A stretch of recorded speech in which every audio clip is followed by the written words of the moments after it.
नमस्कार दोस्तों, आप सभी लोग का स्वागत है मेरे यूट्यूब चैनल पे। आज आज हम लोग बायोग्राफी स्पेशल में एक महान पुरुष के बारे में बात करेंगे। जो कहा जाता है क्या कि प्रतिभा किसी भी चीज़ की मोहताज नहीं होती है। आज हम उसी में बात करेंगे एक कवि के बारे में जिनका नाम था कवि हलदर नाग। कवि हलदर नाग एक ऐसे व्यक्ति थे जिनसे प्रेरणा लेने से कोई अपने आप को रोक नहीं सकता है। हलदर नाग कौशली भाषा के कवि हैं। अब तक कई कविताएं और 20 महाकाव्य उनके द्वारा लिखा जा चुका है। केवल उन्होंने इतना कुछ लिखा ही नहीं अपितु उन्हें अपना लिखा एक एक अक्षर याद है। और अब संबलपुर विश्वविद्यालय में उनके लेखन का एक संकलन हलदर ग्रंथावली 2 के पाठ्यक्रम का हिस्सा भी बनाया गया है। कवि हलदर की प्रतिभा किताबी ज्ञान की मोहताज नहीं है। आपको जानकर आश्चर्य होगा कि कवि हलदर नाग एक गरीब परिवार से ताल्लुक़ रखते थे और आर्थिक संकटों की वजह से उन्होंने तीसरी कक्षा में ही पढ़ाई को अलविदा कर दिया। लेकिन आज उन पर 5 शोधियों ने अपना PhD पूरा किया है। अब हम लोग विस्तार से हलदर नाग जी के बारे में जानते हैं कि हलदर नाग जी का जन्म उड़ीसा के बारगढ़ गांव जिले के घोंस गांव में एक बेहद गरीब परिवार में हुआ था। केवल 10 वर्ष की आयु में पिता का साया सर से उठ जाने के कारण जिम्मेदारियों का बोझ छोटे से हलदर के कंधे पर आ गया, जिसकी वजह से वह तीसरी कक्षा के बाद आगे पढ़ाई नहीं कर पाया। हलदर छोटी सी उम्र में ही एक स्थानीय मिठाई की दुकान पर बर्तन धोने का कार्य करने लगे। लेकिन 2 वर्ष बाद उनके गांव के ही एक सर्जन उन्हें हाई स्कूल ले गए। लेकिन स्कूल में उन्होंने पढ़ाई नहीं की, बिल्कुल एक रसोइया के तौर पर काम करना शुरू किया और 16 वर्ष तक बतौर रसोइया स्कूल में अपनी सेवा दी। हलदर नाग बताते हैं कि वक्त के साथ हमारे क्षेत्र में ज़्यादा से ज़्यादा स्कूल शुरू होने लगे। तब मेरी मुलाकात एक बैंकर से हुई। मैंने उनसे 1000 रुपया का कर्ज लिया और एक छोटी सी दुकान खोली जिसमें बच्चों के लिए स्कूल से जुड़े खाने की चीज़ उपलब्ध कराता था। उसी समय जब स्कूल में वो रसोइया काम करते थे, उसी समय उन पर समय निकाल पुस्तकालय में किताब सब जो है वो सब वो पढ़ते रहते थे।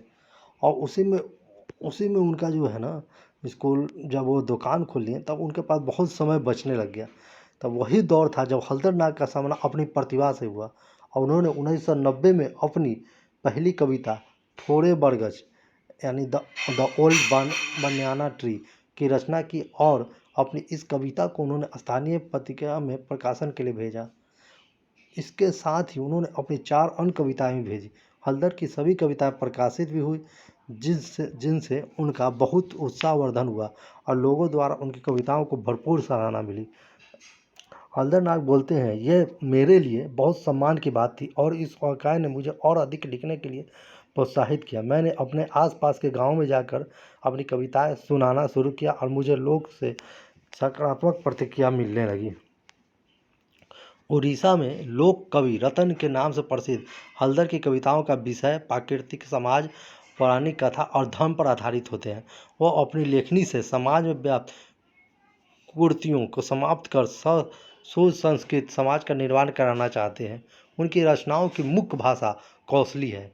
नाग बताते हैं, यह देखने में बहुत अच्छा लगता है कि युवा वर्ग कौशली भाषा में लिखी गई कविताओं में खास दिलचस्पी रखते हैं।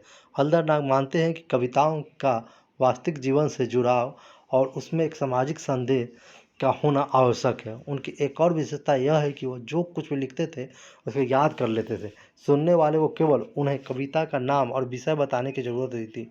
वह दिन भर में 3 से 4 कार्यक्रम में हिस्सा लेते थे और अपनी कविताएं सुनाते थे। सादा जीवन उच्च विचार की कहावत तो मानो हलदर नाग के लिए ही बनी होगी। सादगी में यकीन रखने वाले हलदर ने आज तक कोई फुटवेयर नहीं पहनी। एक सफ़ेद धोती और एक बनियान ही उनकी पहचान है। वह ऐसे व्यक्ति हैं जिन्होंने अपनी प्रतिभा को स्वयं खोज निकाला, समझा और तराशा है। हम सलाम करते हैं पद्म श्री हलदर नाग को, जिन्होंने आज की युवा पीढ़ी को बता दिया कि प्रतिभा किसी अभाव या बंधन के मोहताज नहीं है। आवश्यकता है तो अपनी प्रतिभा पर विश्वास करने की और उसे विकसित करने की। आशा करेंगे कि आप लोग को ये बायोग्राफी स्पेशल पसंद आई होगी। लाइक कीजिए, शेयर कीजिए और सब्सक्राइब कीजिए और फिर और कमेंट कीजिए कि अगले बायोग्राफी आप लोग किसका बायोग्राफी सुनना चाहते हैं। जय हिंद, जय भारत।